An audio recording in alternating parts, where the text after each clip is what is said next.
28 யாராவது எடுத்து வாசிக்கலாம். இப்ப நம்ம பார்க்க போறது தாகமா இருக்கிறேன்.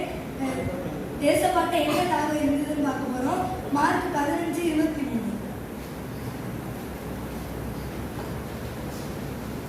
வெள்ளை கோலம் கலந்த திராட்சை ரசத்தை அவருக்கு குடிக்க கொடுத்தார்கள். அவர் அதை ஏற்றுக்கொள்ளவில்லை.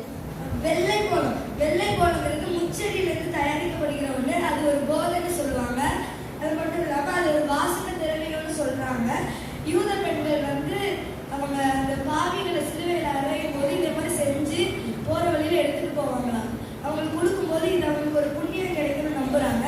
அது குடிச்சா வலி போகும். ஏன்னா போதையில வலி தெரியாது. அதே மாதிரி அதை ஏசப்பாவுக்கும் செய்யறாங்க. மத்தேயு 27:48. உடனே அவர்களில் ஒருவர் ஓடி கடற்காலனை எடுத்து காடியில் தேய்த்து அதை ஒரு கோலில் மாட்டி அவருக்கு குடிக்க கொடுத்தார். கடற்காலன்னா அது என்னன்னா கசப்பான ஒன்று. அதுக்கு பக்கத்துல இருக்கு காடின்னு வரும்போது அது ஒரு வினிகர், அது ஒரு ஆசிட் வகையை சேர்ந்தது. அதை ஒரு கோல்ல மாட்டி அவருக்கு குடிக்க கொடுக்குறாங்க. அதுக்கு யோவான் 19:29 காடி நிறைந்த பாத்திரம் அங்கே வைக்கப்பட்டிருந்தது. அவர்கள் கடற்காலனை காடியிலே தோய்த்து ஈசோப்பு தண்ணீர் மாட்டி அவர் வாயிலிடத்தில் நீட்டி கொடுத்தார்கள். இதை ஈசோப்பு தண்ணீர் மாட்டி அவர் வாயிலிடத்தில் வைத்தார்கள். ஈசோப்புனா என்னது? அது ஒரு பரிசுத்தமான மூலிகை செடி.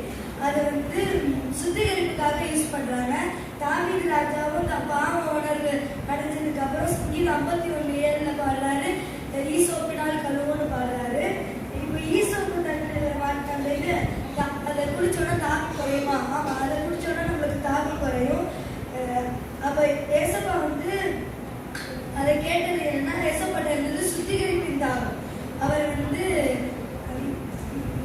யோவான் 19:28 2வது லைன்ல வேத வாக்கியம் நிறைவேறத்தக்கதாக அவர் சங்கீதம் 69:21 சொல்லியிருக்காரு, எனக்கு இப்படி கசப்பான இது கொடுப்பாங்க.